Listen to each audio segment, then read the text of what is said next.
leading the pledge. Yes, I am. And in the invocation, we will have it first. It will be the Lord's Prayer. The invocation, all together. Our Father, which art in heaven, hallowed be thy name. Thy kingdom come, thy will be done, on earth as it is in heaven. Give us this day our daily bread, and forgive us our trespasses, as we forgive those who trespass against us. Lead us not into temptation, but deliver us from evil. For thine is the kingdom, the power, and the glory forever. Amen. I pledge allegiance To the flag of the United States of America, and to the republic for which it stands, one nation, under God, indivisible, with liberty and justice for all.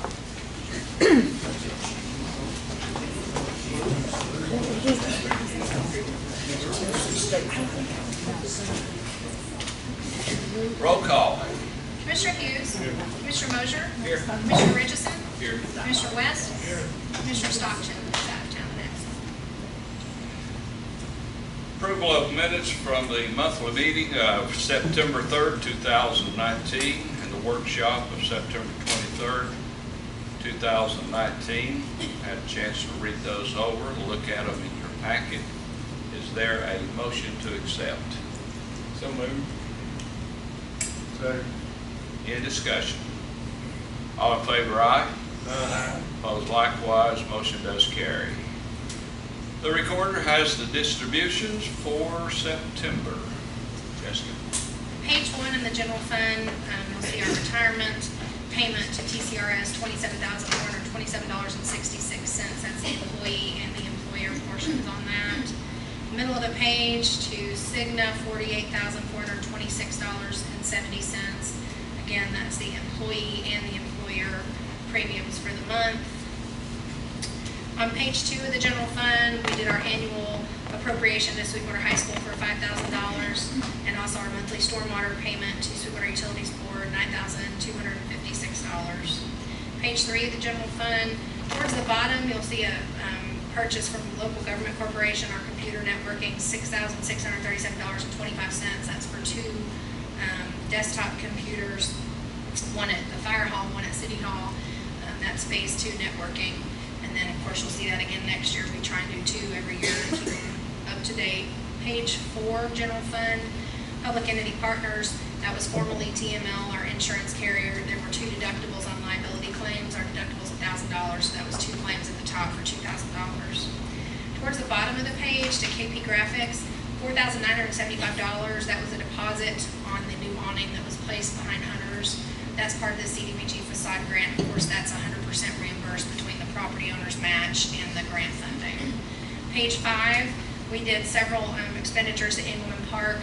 September saw the closing of that financially. So the second charge, $13,250 to PRI of East Tennessee, $1,978.80 to Ross Fowler, who was the engineer on the project. And then at the bottom, $400 to the state of Tennessee treasurer. That was for the mandatory signs that are required from the grant. All of that, of course, is reimbursed 50% by the LPRF grant on that project. Page 6 of the general fund, towards the bottom, the last payment to Merit Construction to close out the Engleman Park project, $5,844.34. And I did submit for that reimbursement today. State Street A Fund 121. You'll see a payment to Weiser Company, which is the engineers on the High Street and Anderson Street project for the sidewalks and paving. $11,922.38. That's reimbursed 80% from the state. And page, the following page, 122 drug fund, $302.02. I'm just calling bags out of the drug fund for safety bags for kids at Halloween. Tourism fund, we did some purchases for the upcoming World Tourism Conference, which we will be hosting next year, but we're going to present a booth this year. So $103.44 for the World Tourism Conference. Nothing really significant in the library, and as always, if you have questions about that, you can ask Sonia or myself or Tanya, and then we'll do an annual report to us. Home grant had a few minor things. That one's going along well. We should see some progress on that again in the next month or so. And then in sanitation, we had a couple of voided checks, so you'll see double entries on either side there that cross each other out, wash out. $1,481.29 to waste services, $21,655.80 for the contract on garbage pickup, and then $131.99, and at the very bottom, $1,645.45. So the $21,000 one is our normal contract amount, and the others are landfill fees and for dumpsters and things the city picks up curbside. Any questions?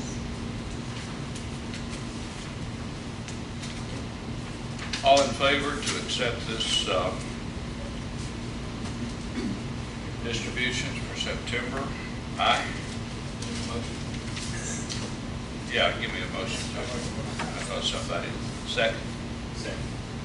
Now all in favor, aye? Aye. Opposed likewise, motion carries. We will now open public hearing to make comment on the harassment amendment to the employee's handbook. And anytime we amend the handbook, we do have to have a public hearing. Is there anyone here present to speak or make a comment on this amendment? We discussed this in the workshop. Went over it. Anybody here make any comment? If not, this hearing is closed. We have a special community group here tonight, DAR. I will now turn this over to one of the ladies. So come right on up. Right, all the DAR girls. I don't see a microphone, but I can speak very loudly. I was, what? I'm a retired school teacher, so that's okay. That's no problem, no problem. We're here to represent, well, excuse me. Thank you for letting us come. I'm Jane Yates. You probably know these two ladies too. I'm Marcia. Carrie Ann. And we represent Great Creek Chapter, Daughters of the American Revolution. Our society consists of women who are direct descendants of patriots, both male and female, who aided the effort to free our nation from British rule. The three objects, or objectives if you want to call them that, of DAR are patriotism, education, and historic preservation. Today, we want to honor someone who has been a great asset to our community. Now, I think somebody might have lied a little bit. Pidge, you didn't have a committee meeting tonight. I'm just supposed to. Come on. Come on. Design committee. Come on. Come on. Surprise.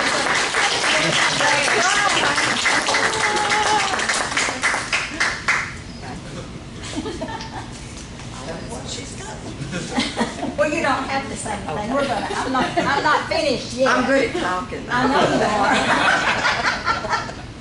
I know that Pidge has volunteered many hours helping to make Sweetwater a better place. I love Sweetwater. And she and her family have also been instrumental in scholarship, raising money for the scholarship for a deserving student. So that fits right in with our education. So we want to give you a certificate and a pen. And all of this was approved by the National Society. It went all the way to Washington, and they had to okay it. Oh, they know me? You're a big yes, you're a big dog. Yeah, you were okay in Washington.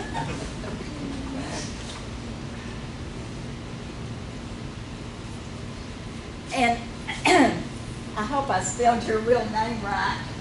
I had no idea. Well, nobody else does it. They know.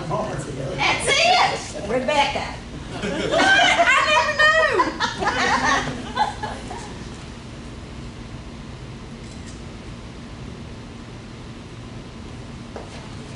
And I'm gonna put this pin on you. Oh, Kid. Rebecca. Well, they'll see Sonia with some pictures. Now, this is gonna go on our Facebook page. So you all can see her in all her glory. And I'll put it in the newspaper here. Now, Marcia, did you have a picture? John's got it. I got it. John's got it. Okay. All right. Are we finished? Is that one more? Let me One take- more. Let me take one of do either. Let me get one more. And is this Tully right here? Yes. Okay. 1, 2, 3. I think everybody was surprised, or at least I was. I didn't know. She was the person that did all of this stuff in Sweetwater. I didn't know that. And I thought that was amazing.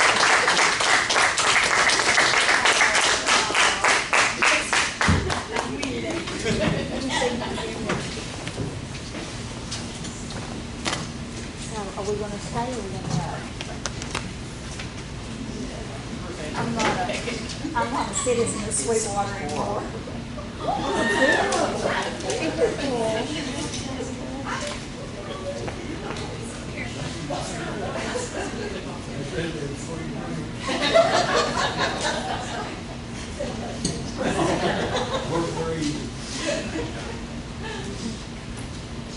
Where you going, you can't leave. Oh, yeah. If I time it right, I can get to Madisonville to their board meeting. Okay. Y'all can leave. Thank you, ladies. Thank you, Pidge. We appreciate what Pidge does with our decoration and everything that she does for the city of Sweetwater. She is an asset to us at City Hall, and we appreciate you very, very much. I get dizzy up there, I almost like him to see this. At this time, we have a guest. She is a visitor, Mrs. Jane Coleman Caton. Did I get that right? Caton, that's right. To talk to the board about being a certified local government. So I'll turn it over to you, Jane. Well, thank you. I do have a few slides if you would like to see them, or I can just talk.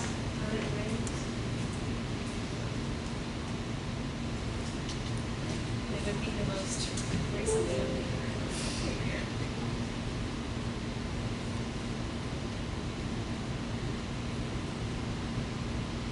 Becoming a CLT short.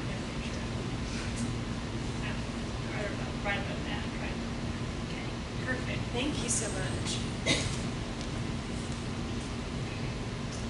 So I'll introduce myself. My name is Jane Coleman Catone. I am a historic preservation specialist with the Tennessee Historical Commission. And if you go to the second slide, it's just a little bit of background about my office and what we do. We are the State Historic Preservation Office. Every state has one of these, a SHPO. And with that, we do some federal programs related to the National Historic Preservation Act. So you might be familiar with the National Register of Historic Places. There's a tax credit program that goes with that. We maintain a survey of all the historic resources in the whole state. And there's the CLG program, which I hope you'll consider becoming a part of that. Then on the state program side, there's a few more things we do. There's an appointed board, people who serve on the actual Tennessee Historical Commission, and they administer the state sites and the state historical markers, the ones with the TriStar on them, and the Wars Commission. Next slide.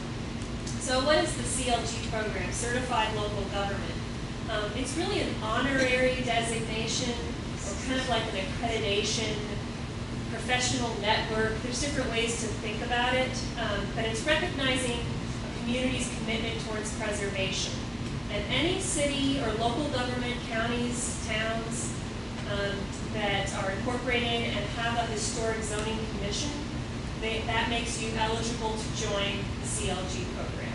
So I want to stress that it doesn't change anything about how you operate.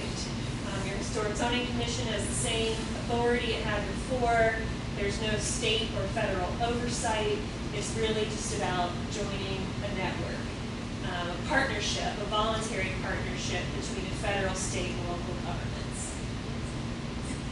So what's it about? There's some different things that are involved. None of them are huge responsibilities, and a lot of them are things you're doing anyway. There's local coordination of historic resources survey. That's basically just knowing what's in your district and have a district designated.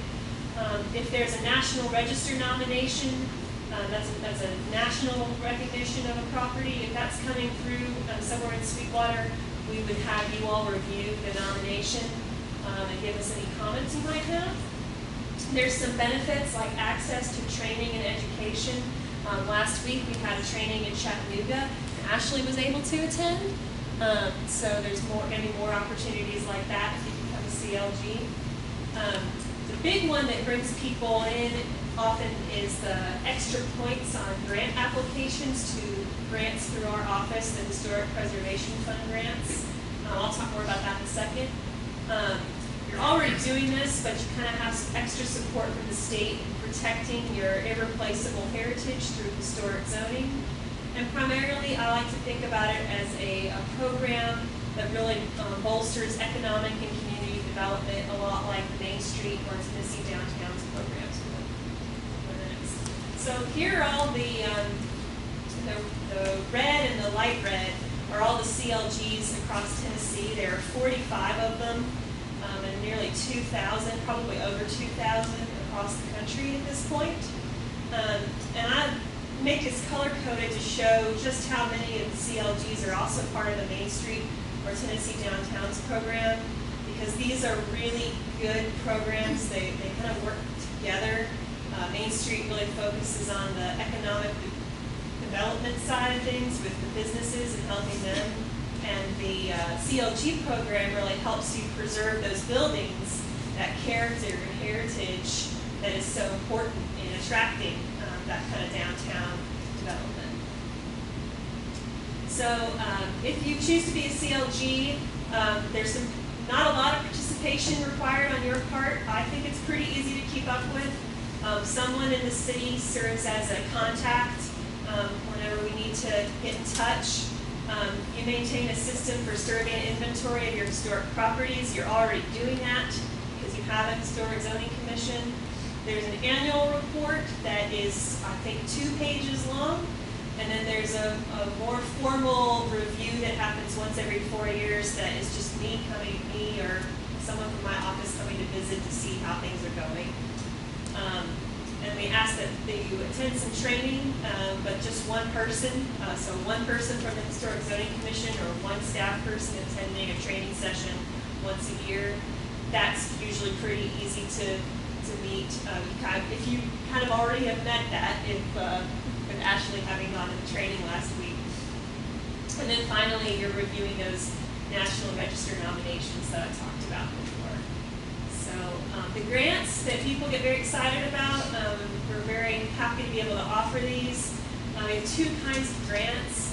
There's brick and mortar grants, which are projects to preserve and rehabilitate buildings that are listed in the National Register of Historic Places. Anyone can apply for these grants, but realistically, they only ever go to nonprofits or governments, priorities towards buildings that have a public use. So an example is LaGrange is a CLG in West Tennessee. They're very small, just about 400 people in the whole town. But they got extra points on their application to turn this old schoolhouse into a community center. And then we have our planning type grant. Those are for kind of projects related to the function of historic zoning oftentimes.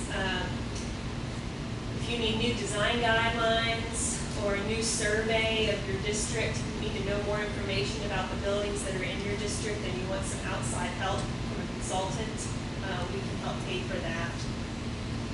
Also, we send people to conferences. We help you do, if you want to host a special education workshop that is going to have a small budget, we can help you pay for that kind of thing too. So the grant process 10% of all of this federal historic preservation fund that's administered by our office has to go to the certified local governments. So that's why CLGs get that 15-point advantage. They're reimbursable, so probably familiar with this, where there's a match. So you're reimbursed 60% of your project cost, and then you've demonstrated a 40% match. And that doesn't have to be an all-cash match. It can be staff time, in-kind donations. We can work with you to find creative ways to meet that match. The application period opens in the winter, November, December, closes in January, and then projects start all in fall. So the application, if you are considering going forward and you're ready for this, I think I've already shared some application materials with the city staff here, but it's pretty short. You just answer a few questions on the application form, mostly about how your historic zoning commission works and who serves on it. There's a signed CLG agreement that lays out kind of the components that I've already talked you through, but you of course I can share a copy of that with you. That CLG agreement is signed by the mayor. I'm not the local government expert, but it seems to me most of the CLGs I've signed on, the city council or commission will usually pass a resolution to authorize the mayor to sign the agreement and submit the application. And then you send in your supporting documentation, that stuff that you already have readily available. It's your historic zoning ordinance that where you made a district in the first place, your map, your HCC rules and procedure guidelines, that kind of thing. So it's not competitive. The applications are reviewed by me or a Tennessee Historical Commission staff person, and once we determine that all the requirements for eligibility are met, we make a decision to certify you, and we ask the National Park Service to concur with that decision. And they usually get back within 45 days, and and then you're part of the program and you're eligible for those extra points in the next grant cycle should you be interested in pursuing any grants. So, yes, and staff from the East Tennessee Development District can provide assistance with the application. Not that it's too hard. We have Jonathan Mosley here today. He's from the Development District. He is a preservation planner. His position is partially funded through our office, and he will assist anybody who needs it with preservation needs, but as my time and his time gets kind of tight, we do tend to prioritize those certified local government communities. What is the limit on the grants up to? Yes, there's not an official limit, but usually the upper project budget that we see are things for about $40,000. So they're not the biggest grants, but that's usually enough to do most of the types of things we fund. Rather, if you're talking about the building grants for rehabbing a building, we often do kind of one important feature like window repair or a new roof, interior plaster work. But some places like the Hardeman County Courthouse in Bolivar, Tennessee, they came up with a plan to do 4 projects spread out over 4 grant cycles, and they were just reapplied every year. So they ended up getting 6 figures of funds to do a multi-phase project on the courthouse. Does it have to have an age on it to be historic? Typically, it has to be listed in the National Register, and typically buildings need to be 50 years old or older to be listed in the National Register. And if you have a building that you think needs a grant, it's not listed in the register yet, we can look at it and see if we can get it listed first and make it eligible for a grant.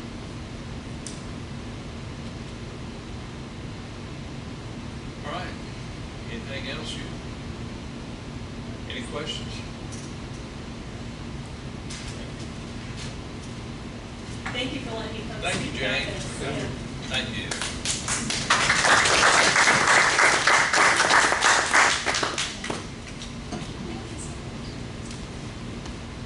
How old's our city hall? Is that over 50 years old?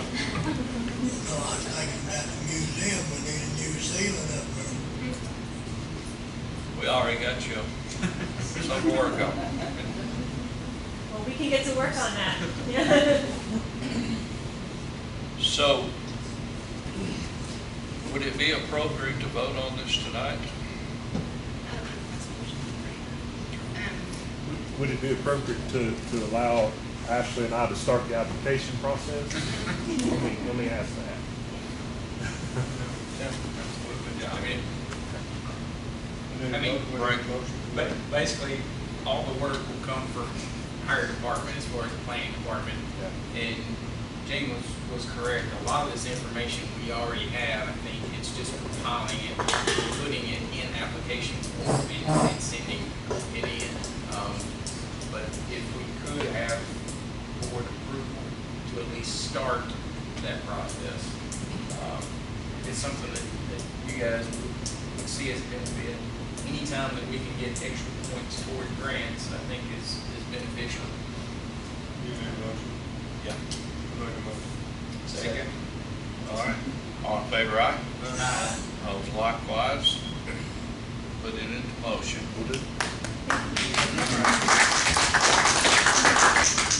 Thank you, Jane, again for coming down and East Tennessee Development there. Y'all did a good job for us. Thank you. We have first reading of ordinance number 975 to approve. This ordinance makes changes to the code to include other types of harassment, not just sexual harassment, that we talked about again in our workshop. Is there a motion? Second. Any discussion? Roll call. Commissioner Hughes? Commissioner Mosier? Aye. Commissioner Richardson? Aye. Commissioner West? Motion carries. We will now have the resolution to amend the employee's handbook regarding the harassment section. Is there a motion? So moved. Second. Any discussion? All in favor? Aye. Opposed likewise. Motion carries. We will now open the single bid received on proposals for the business development portion of the ECD Placemaker Grant. Jessica, she will review this grant as we want to get the word out to business owners about this opportunity. So we actually did a request for proposals on this with permission from the state. This is a grant through the Economic Development Department of the state of Tennessee. This is the funding that you all pledged, the $2,500 match if we receive the grant. So it's $25,000 in funding.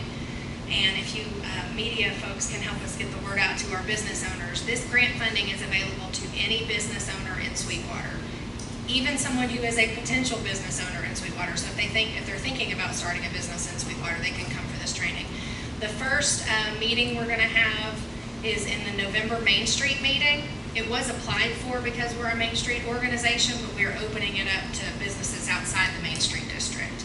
But the first, I think it's November 6th? November 6th at noon. They're going to do the first component, which is based on best practices for using social media. So any business that uses social media can benefit from being there. It's going to be a 20-minute segment, and lunch will be provided. So we really want to get the word out about that first meeting. In that meeting, the people who submitted this proposal have agreed to do a survey, I guess, of what all the businesses want. Several of them have already told us that they would like to use this funding to establish websites for their business, where they can either sell online and do e-commerce, or maybe just help them have a landing page to help better promote their social media sites. So the grant will cover the cost of creating a website for those businesses, depending on how many we have sign up. So we really want all the business owners to know about it as much as possible. We'll be posting things on social media about it. The proposal that we received, we did accept them via email. The bid specs, we allowed them to submit by email. So I've already forwarded that proposal on to each of the commissioners in their packets. And the person that submitted the proposal is JSH Web Designs. Probably you have seen some of their work, whether you realize it or not. Some of their customers are Volunteer Federal, Ober Gatlinburg, several different places. So you all have already gotten that proposal. The deadline was a couple weeks ago, and they were the only ones to submit. They did come and meet with Cassie and I, and we felt really comfortable that they knew what we needed them to know, because they're not only doing website design and marketing, they're also doing training for our business owners. So that's kind of an odd combination of things, and this seems like one of the few firms that's able to do that. So I would submit that you all approve the proposal received from JSH Web Designs. We, as a city, are paying the $2,500 match, and they will do up to $25,000 in services for our business. Part of that is training, part of that is website design and development, and part of that will be marketing and helping tell people about what great businesses we have in town. And again, I want to emphasize it's open to all businesses in Sweetwater. All right, thank you, Jessica. Do I hear a motion that we accept the Peacemakers Grant? PCD.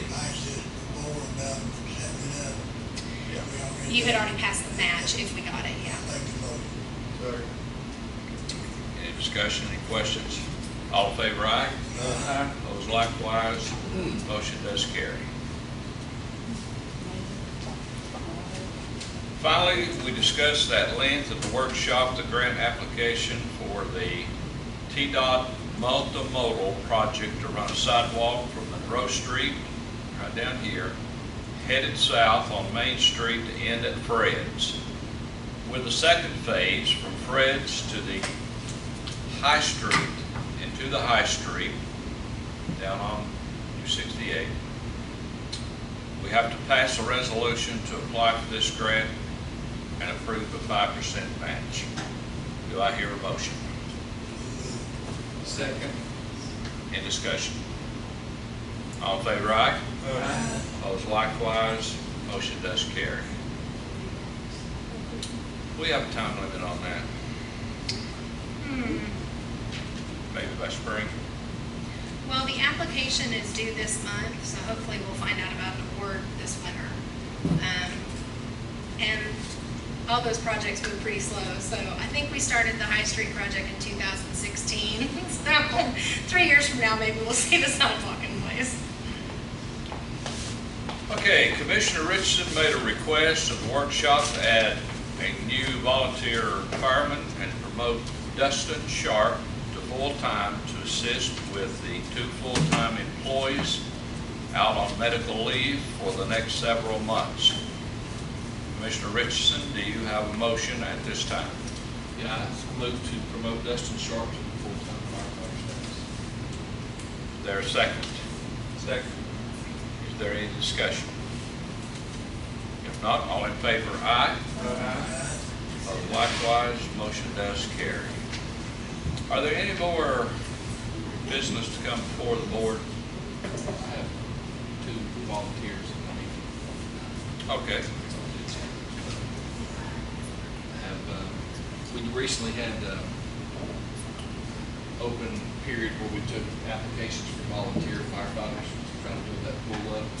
And so far, and I'll put this in the form of a motion, Jacob Cranfield and Josh Stepp so far are the 2 that we would like to hire on our volunteer firefighter pool. Do I hear a second? Second. In discussion. All in favor, aye? Aye. Opposed likewise, motion carries. Yeah. It's not a campaign or an election time, so I feel like it's an appropriate time to say this, but I'm very appreciative of the board for being proactive about the CLG program and the grant on TDOT. Like I just said, it may be 3 or even 5 years before we see those sidewalks actually happen, but if they hadn't approved it 3 years ago to see the High Street and Anderson Street project being done, we wouldn't have seen it. So these guys are having to vote on things that they may never see during their terms of office, so I appreciate that they are thinking forward and helping us move forward. So thank you. You know something we don't know?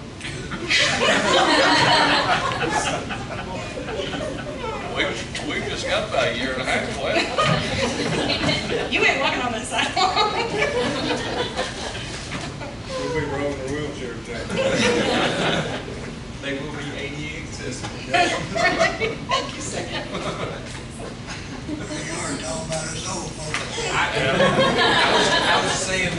easy for Lamar. I didn't say anything but. I'll help Boogie, Buster. Ours gonna have motorized, right? Ain't no push V8.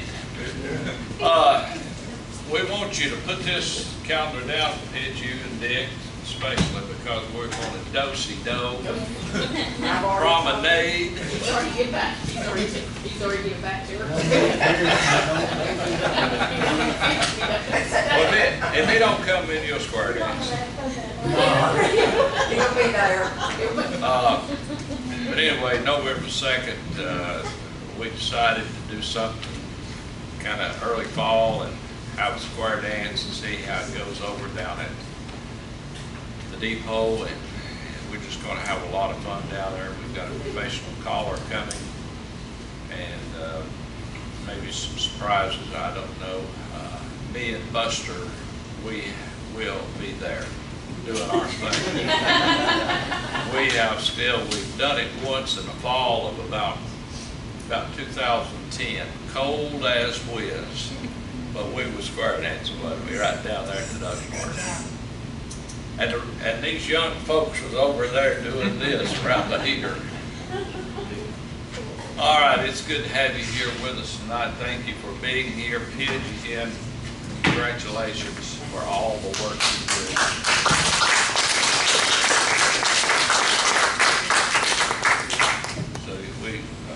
I just want to ask you this: Are we going to be adding to the Christmas lights this year? As long as I have the money.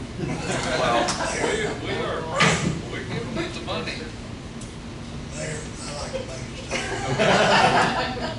Pidge, I appreciate it very much. You adopted JR. Oh, little JR. You know, Good man to work with. I would like to say that I have had more compliments on flowers on Main Street. I had a lady ask me yesterday at church, "Are those real?" I said, "Sure, they're real. It's just the prettiest flowers I have ever seen." And they are pretty. And you've got the corn stalks up and all of that. It won't be long before you'll be putting up Christmas decorations. You get these up, it's time to take them down and time to start with Christmas. Well, you know what? I had a guy the other day tell me that they come over here and look at the Christmas lights, and while they're here, they do some shopping and eat out. So it's definitely community development with our Christmas lights. All right. And Dick, thank you for helping too.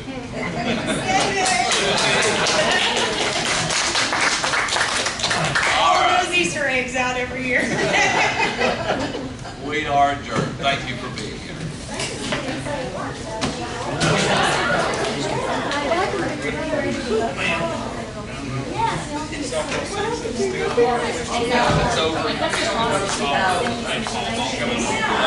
It's over.